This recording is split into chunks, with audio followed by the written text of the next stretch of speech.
melaksanakan dana untuk kegiatan peringatan Maulid Rasulullah pada tanggal Sabtu 28 September 2024.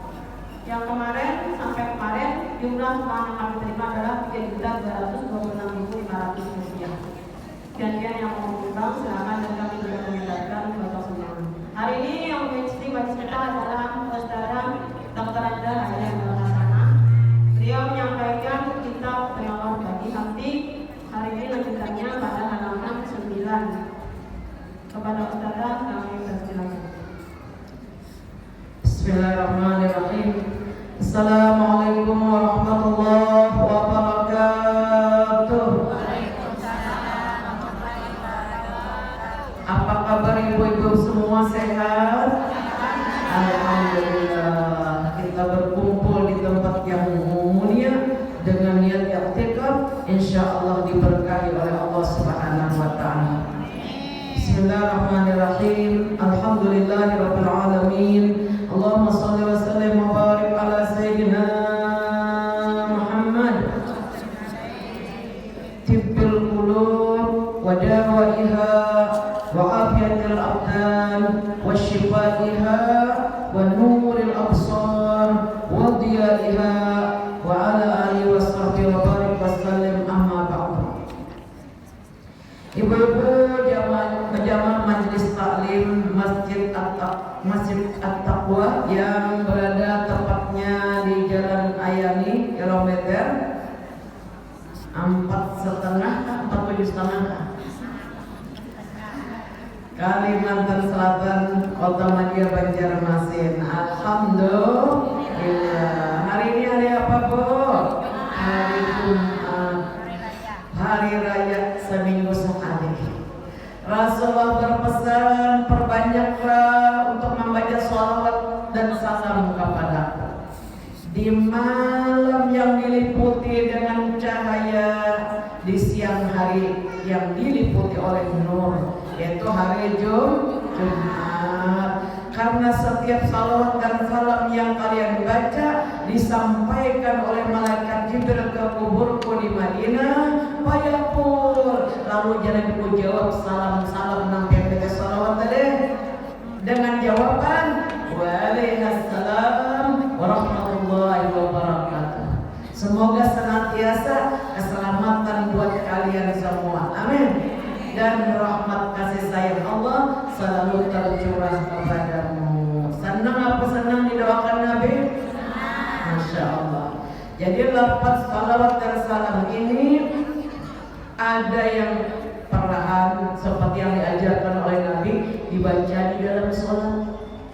Oh ya sahabat ya Rasulullah, Allah sudah menyatakan di dalam Al-Quran, Inna Allah wa malaikatahu yusalluna 'alan nabi ya ayyuhalladzina amanu sallu 'alaihi wa sallimu taslima.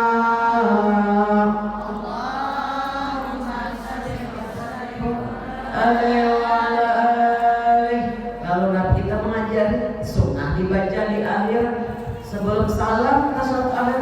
Ujian Nabi baca alaihimu Allahumma Allahumma sholli ala sayyidina Muhammad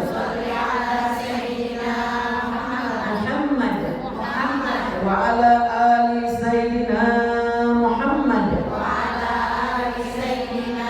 Muhammad. Allahumma sholli ala sayyidina Muhammad. Haraplah darajat muntaha. Allahumma sholli ala sayyidina Muhammad untuk qalqalah wa ala ali sayyidina Muhammad kama shallaita ala sayyidina Ibrahim wa ala ali sayyidina Ibrahim wa barik ala sayyidina Muhammad wa ala ali sayyidina Muhammad kama barakta ala sayyidina Ibrahim wa ala ali sayyidina Ibrahim fil alamin innaka Hamidum Majid. Irfan Majid. Iya 100. Nah kayak cara bacanya Itu salawat yang diajarkan dari sekian banyak yang diajarkan oleh Nabi Muhammad. Yang paling pendek Allahumma sholli ala sayyidina Muhammad wa ala ali sayyidina Muhammad. Muhammad,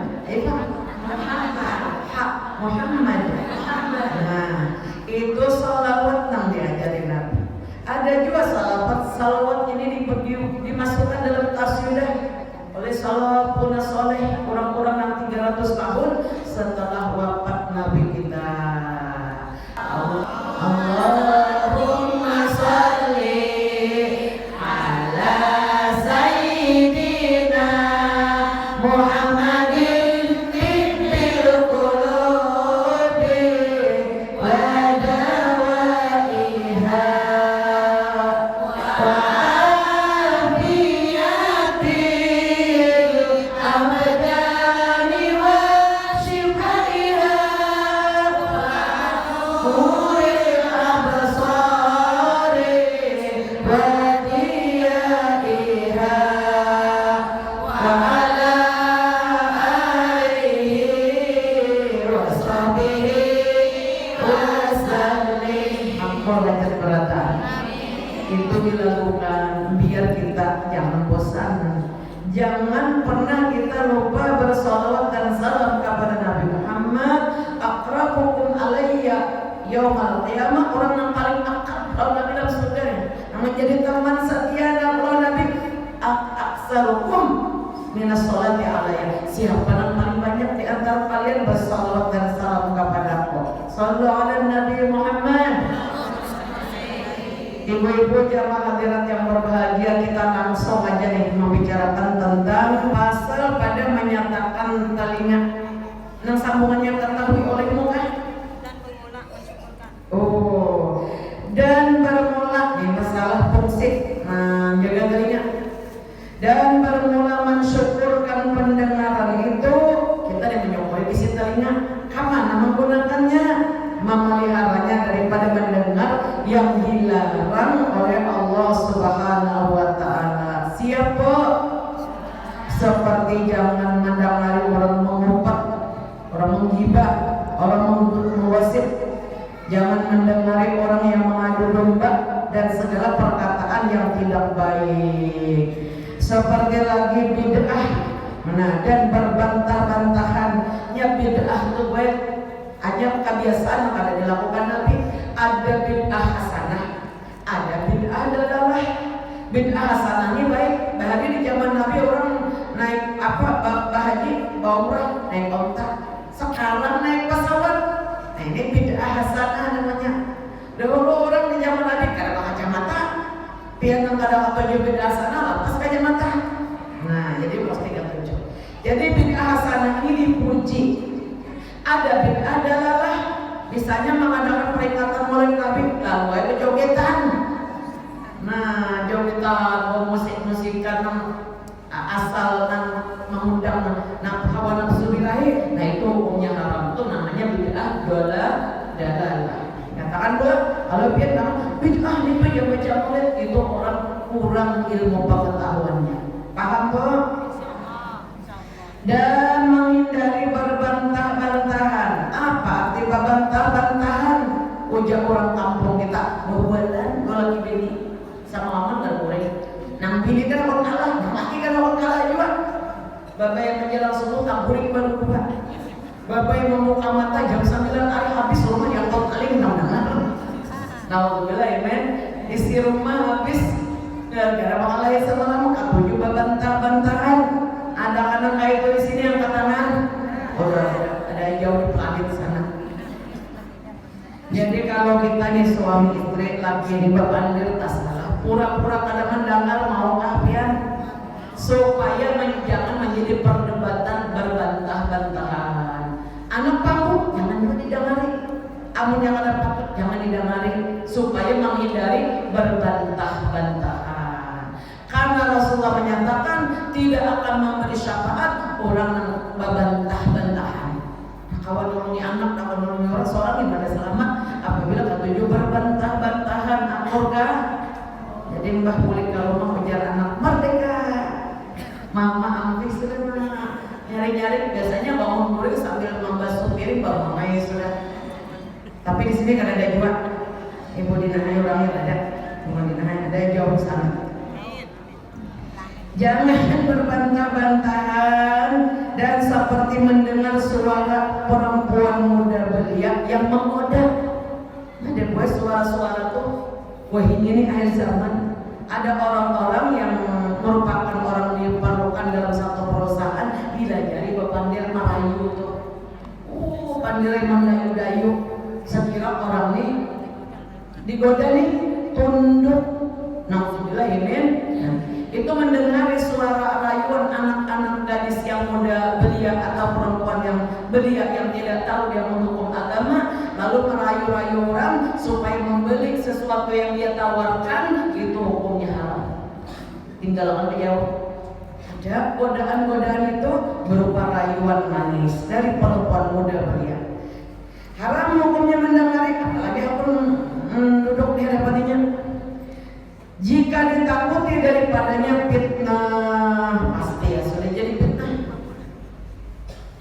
Ulun pernah menelepon satu perusahaan ramah benar seberataan Moro Putih.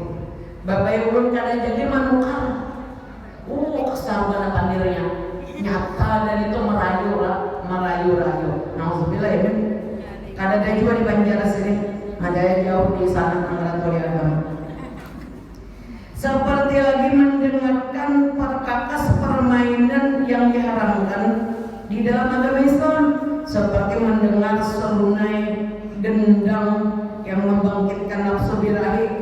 Dan jangan engkau tertipu disebabkan mereka yang menghalalkan akan mendengar umpama serunai itu tadi, karena perkataan ini itu menyalahi dia akan Al-Quran dan hadis. Maka lazimkan olehmu memelihara pendengaran engkau daripada perkataan keji dan yang sia-sia. Jadi ada orang menghalalkan musik nang dangdut tuh tadi, jangan sanksi biar itu hukumnya haram. Menang dangdut tadi sujud syukur, padahal itu dimurkai oleh Allah Subhanahu wa Ta'ala karena itu membangkitkan hawa nafsu syahwat, lupa akan Allah. Dan itu bagian daripada kedurhakaan kepada Allah.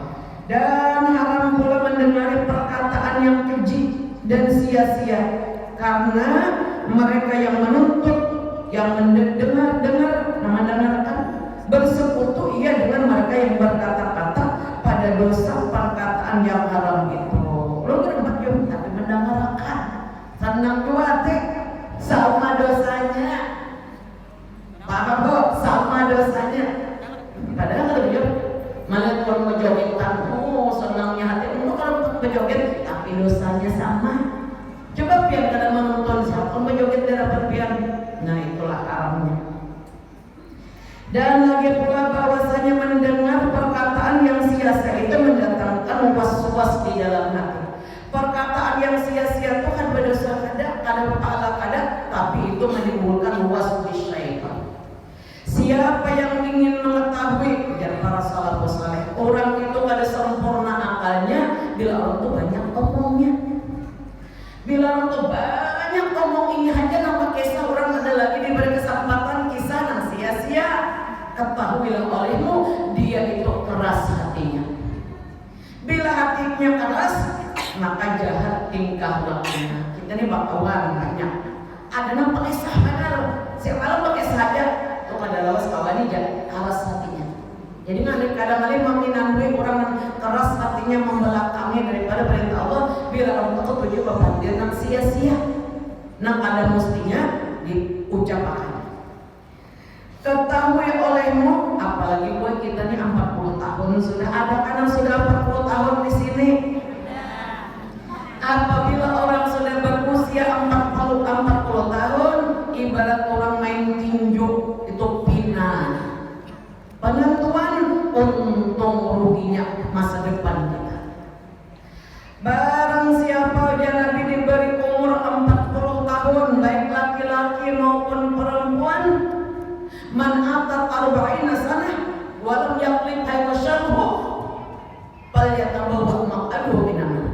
Kalau orang sudah umur 40 tahun masih aja kada dapat tobat, yang kalakuan mangan jadi orang tua ajaib. 40 tahun masih kayak pacaran, macam-macam, mau teleponan. No, kalau dia di mana orang beramian di hotel mana orang beramian, datang sini kasih tuh joget juga. Umur sudah 40 tahun, orang itu telah mempersiapkan dirinya, tempat duduknya di dalam api neraka. Oh, nah 40 tahun apa kabar? Ini kadang 40 lagi bocah 60, sudah 50, betul apa betul? Aluannya gara-gara kalian dengar nih gue, bisa jadi namanya menyampaikan 42 joget, maksudnya amin. Nah, 40 tahun sudah. Apabila umat Rasulullah berusia 40 tahun, digunakannya 1 detik untuk beribadah. Hauran di rumah gue ya 1 mati dan nantian 2 detik aja boleh. Nang 1 detik mendengar orang membaca itu dosa pahalanya sama dengan 100 tahun ibadat umat nongkap dahulu. Senang apa senang? 60 tahun ya senang pada ibadat. 1 detik kita umur kita 60 tahun kita gunakan untuk mendengar pengajian majelis taklim bagaikan beribadat umat terdahulu 100 tahun. Hebatnya untungnya kita jadi umat Nabi Muhammad sallallahu alaihi wasallam. Ulun gue kira tentang ngeron pian menyaja pada damar juga. Wah ini sudah 60, 20 tahun lagi. Entang jawab lah dikatakan mau juga tuh menuntut ilmu kada sibuk jualan aja. Malam itu duit keburing tangan. Sholat kada tahu, menuntut ilmu berempat. Padahal orang yang berusia 40 tahun tadi adalah kesempatan emas untuk meraih amal ibadah yang sebanyak-banyaknya. Ini kekayaan kita, ini simpanan kita, ini masa depan kita. Saing kamu beribadah, insyaallah saing. Ajar pian sallallahu ala Muhammad sama dengan beribadah 100 tahun siang dan malam. Pian membaca sallallahu ala Muhammad tadi. Alhamdulillah. Tapi bila pian kada berdangan, empat coba kisah artis. Tengah jam dengar kisah artis saja. Padahal umur sudah 40 tahun itu tanda-tanda orang yang rugi ke depannya. Miskin andai kata masuk surga juga karena tak salah menggunakan umur. Nah, asal umur boleh kita nih dengar. Ini mendengar ini dari lisan Nabi Muhammad sallallahu alaihi wasallam. Lanjut lagi ya bacaannya. Ketahui olehmu bahwasanya perkataan yang didengar itu seperti makanan. Yang mendengar orang bapak dengar kayak gini, nah kayak makanan, biar makan. Setengahnya memberi manfaat, makanan tuh yang kita makan sebelah sapiringan, untuk memberi manfaat kalau manja di darah ingat, nyiapkan otak dan sendi-sendi tubuh kita berjalan. Setengahnya dibuang hampasnya di toilet, betul apa betul? Coba biar mau bayar anak-anak ke dokter. Amun kita yang sudah tua-tua dan ini baik bagi buat memakan pepaya supaya kotoran itu jangan terdiam di dalam perut. Payu kan pepaya nih. Perkataan tadi seperti makanan, setengahnya memberi manfaat, setengahnya bisa memberi mudarat. Apabila yang kita dengar tadi dosa, dan setengahnya menjadi penawar bagi hati. Nah, kita ini lagi tuh umur banyak masalah datang kawan. Jangan tak umur. Kita ini ridho dengan Allah Taala.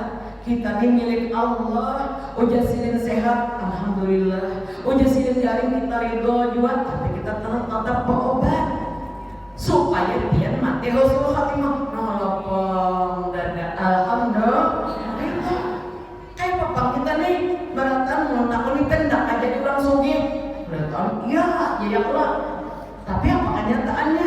Nah, jadi langsung bersyukur menggunakan hartanya di jalan Allah untuk ibadah. Nang belum sugi bersyukur juga umpama mati lapas masuk surga. Ada dan ditakuni. Nah, jadi semua ajaban di amrul mukmin ajaibnya Nabi orang beriman tuh. Bila jadi badan nikmat syakarat ya bersyukur. Digunakan nikmat tadi untuk mendekatkan diri kepada Allah untuk beribadah. Bila jadi timpa musibah, saudara, iya sabar. Pahala syukur surga, pahala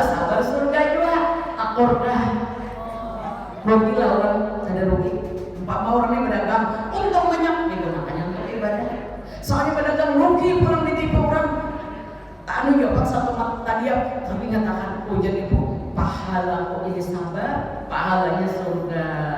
Nah, kosong rumah sakit jiwa.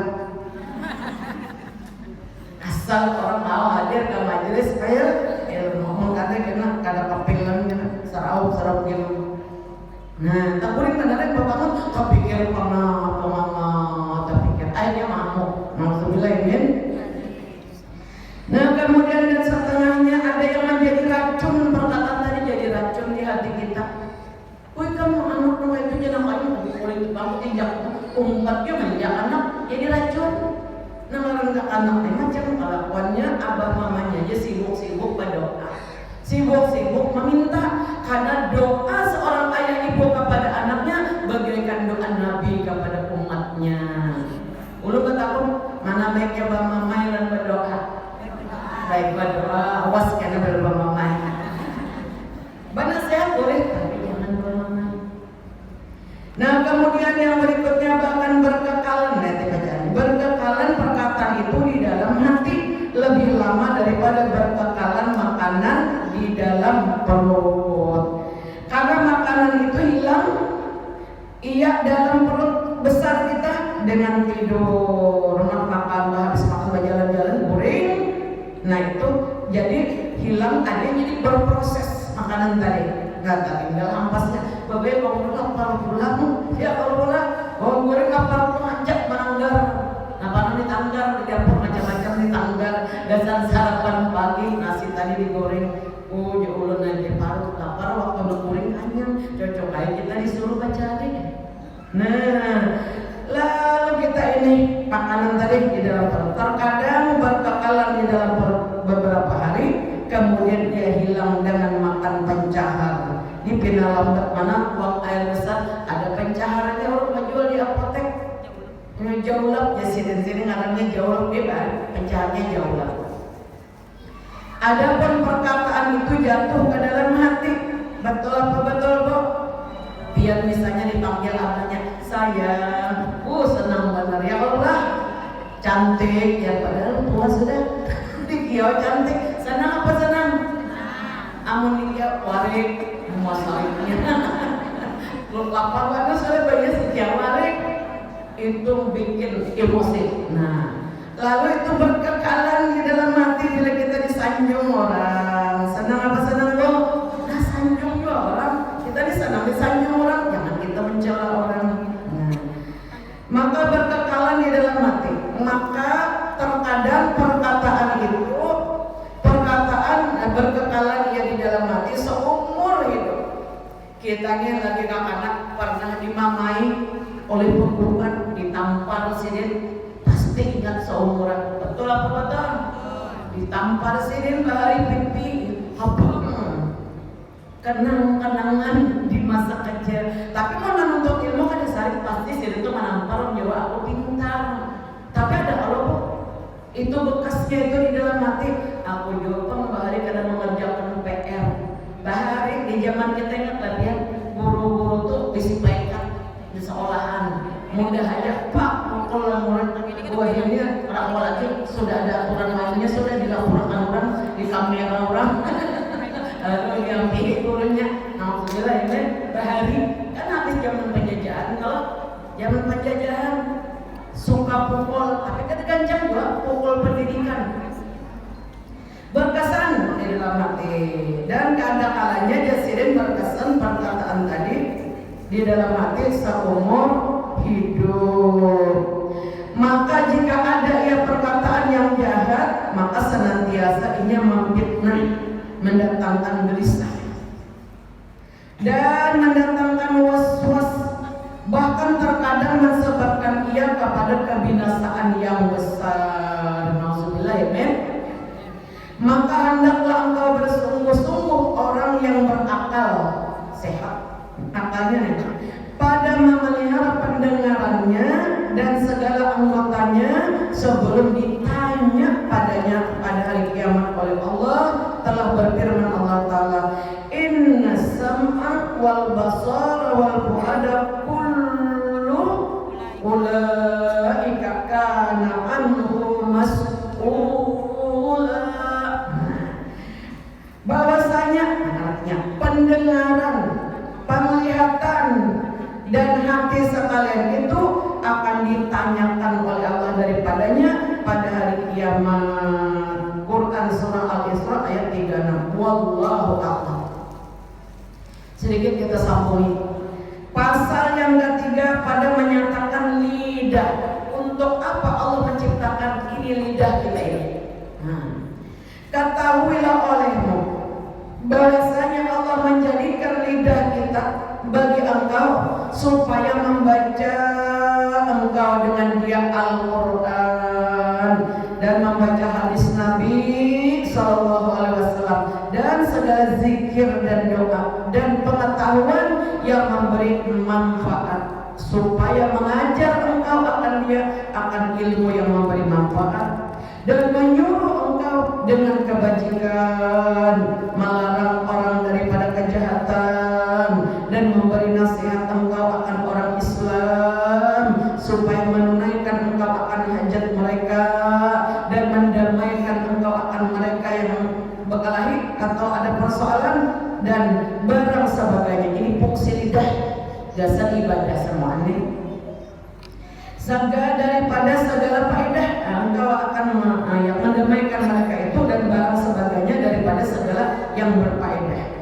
Faedah akhirat yang dikerjakan dengan lidah seperti menjadikan Allah Ta'ala lidah engkau itu karena maslahat, ada kepentingan dunia seperti mencari harta yang halal dengan akad, seperti akad jual beli, akad sewa, tukar bola akuani segelas 500 rupiah, jualnya 500 rupiah. Ini akadnya.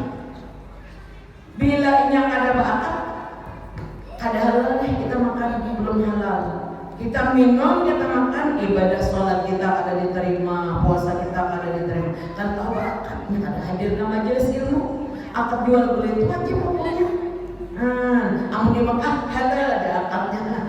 Halal boleh artinya. Kalau di Mekah Madinah tuh niat hati kita bukan membeli tapi berhadiah. Berbuat baiklah engkau kepada jiran tetanggaku orang Madinah. Jadi kita ini menukar di sana gak niat berhadiah, kita memberi duit, nyambari barang.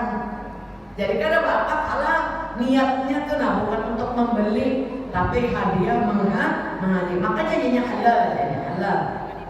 Untuk di Madinah, di Makkah. Kemudian kata jadi pulang apa tadi? Untuk sewa, akad sewa ini ada gitu. Aturannya mbak menyewa rumah nih. Sebulannya misalnya 500.000, bayar 3 bulan. Nah, ujar kita ulun katakan pula sewa rumah laut piani 1.500.000 3 bulan. Aku sewakan rumahku 1.500.000 selama 3 bulan. Nah itu akad caranya. Dan hendaklah syukur engkau atas nikmat lidah. Bersyukur ini menggunakannya ke jalan yang diridhoi dengan memeliharanya daripada barang yang tiada dijadikan dia karenanya. Jangan mengatakan perkataan yang Tuhan tidak suka. Daripada berkata-kata dengan yang dilarang seperti berdusta, menyakiti hati orang lain. Lidah loh, nyakiti hati nih lidah. Maka itu dosa besar.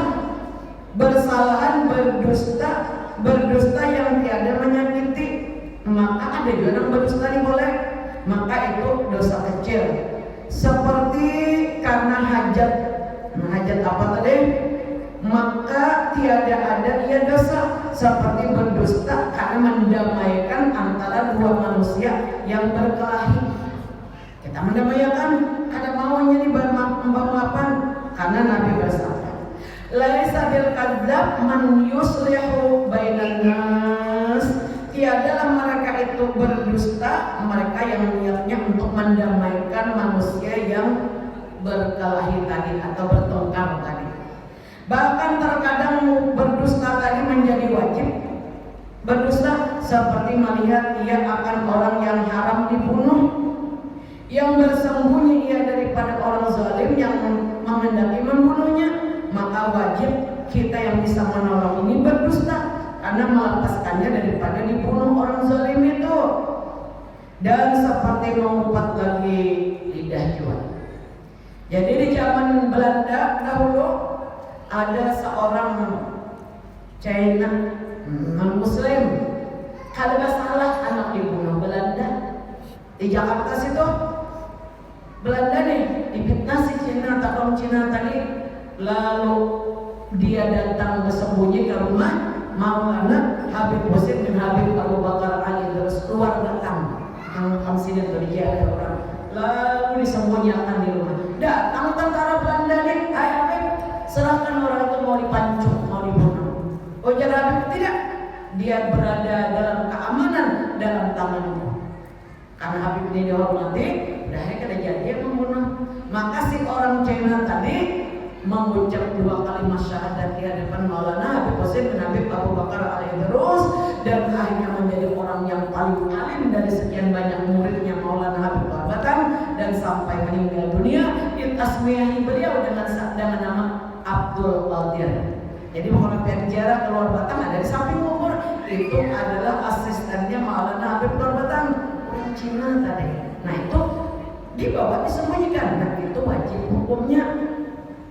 Dan seperti lagi lidah kita nih bisa bikin dosa, seperti mengupat. Nah, lanjutannya Bu, dan seperti mengupat, yaitu menyebut engkau akan saudara engkau dengan perkataan yang dibenci. Nah, dia dibenci oleh yang bersangkutan akan dia, jika didengarnya maka yaitu haram. Dengan ijma ulama sepakat bahwa berkata kebanyakan mereka itu bahwasanya mengupat atau menggosip, atau menggibah, itu dosa besar, karena barang yang datang padanya daripada beberapa siksa yang bersamaan beratnya, seperti firman Allah, ya ayyuhalladzina amanu jtanibu katsiran minadh-dhann, wahai orang-orang yang beriman, jangan engkau bersangka jahat kepada laki, kepada anak, kepada keluarga, kepada perguruan dan orang-orang di sekitar kita. Bersangka pada melihat juga buktinya sangkanya.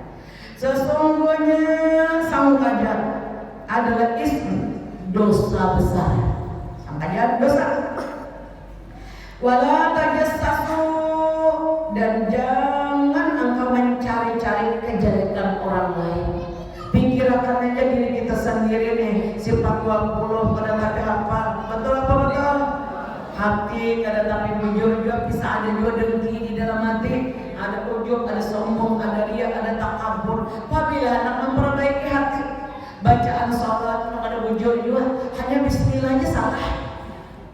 Ulun contohkan nah, bacaan yang benar, Bismillahirrahmanirrahim. Bismillahirrahmanirrahim. Iya, bila ini jadian Bismillahirrahmanirrahim salah, amnya itu namanya kan Bismillahirrahmanirrahim. Bismillahirrahmanirrahim. Ya, Him. Betul-betul Bismillahirrahmanirrahim. Bismillahirrahmanirrahim. Iya. Amun jadian hendakan melaku Bismillahirrahmanirrahim. Lahnya tuh nak kebanyakan tuh 2 harakat aja, 1 ketuk aja Allah tuh Bismillahirrahmanirrahim. Nah itu yang betul. Itu kita dibaca bacaannya karena tapi kita gadui, bapak menggadui orang lain. Betul apa betul? Wala tajassasu, jangan engkau mencari-cari kejelekan orang lain. Wala yaktab ba'dhum ba'dha, dan jangan menggibah sebagian kaum laki-laki atas laki-laki yang lain, sebagian kaum perempuan atas perempuan yang lain. Ayuhibbu ahadukum ayyakula lahma akhihi maitan fakarihtum. Sukakah engkau memakan bangkai saudaramu yang sudah meninggal dunia? Fakarihtum, pasti engkau jijik. Ya Allah, siapa aku makan bangkai manusia? Jadi orang yang menggibah orang lain itu sama dengan memakan bangkainya. Tentu engkau benci. Wattaqullah, takutlah engkau terhadap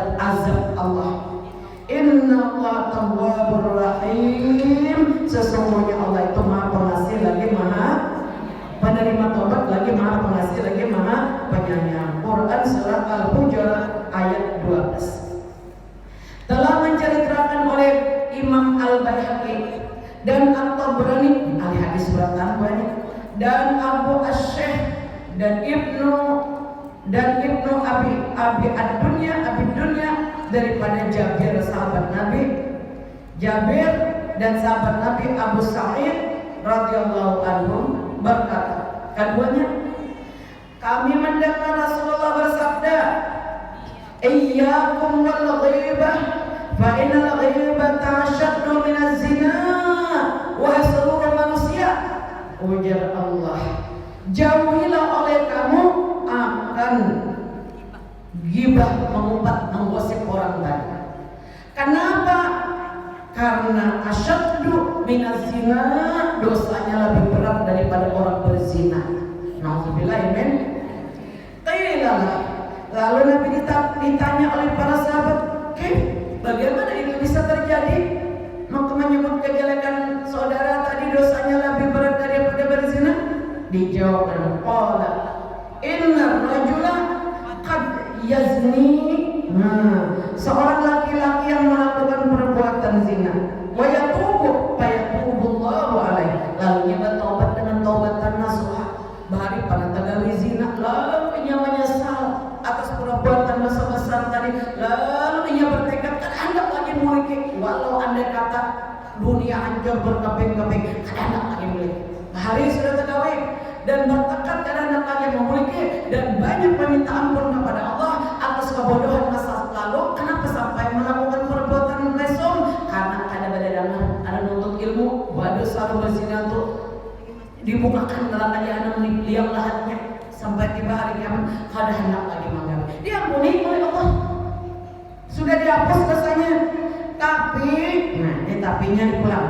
Kalau orang melakukan perbuatan zina, wa inna sahibal ghibah, tulang orang berzina tadi tobat selesai, ya oleh Allah. Kan dia melanggar hukum Allah, Allah mampuni, ini bertobat. Wa in sahibal ghibah, tapi si tukang menangkap menggibah orang, menggosip orang, menyembahkan kekurangan orang lain, ya ghafaru lahu hatta, umat diampuni, la yughfar lahu hatta yaghfir sahibuhu. Tuhan kada mengampuni dosa orang menggibah itu kecuali dia datang kepada orang yang digibah tadi. Ulun lah minta maaf dan biar sama menyebati dia nangka ini nangka itu, padahal ulun tidak tahu hujur salahnya, tapi ulun tak hujur akan dia orang. Jadi ulun minta maaf, ada Pak Jason maafin, hanya Tuhan ampuni. Berat kalau urusannya. Nah, jadi oleh karena itu maka Rasulullah SAW mengingatkan. Ini aja dulu najam 10 sudah lewat sedikit, mudah-mudahan besar manfaatnya. Wassalamualaikum.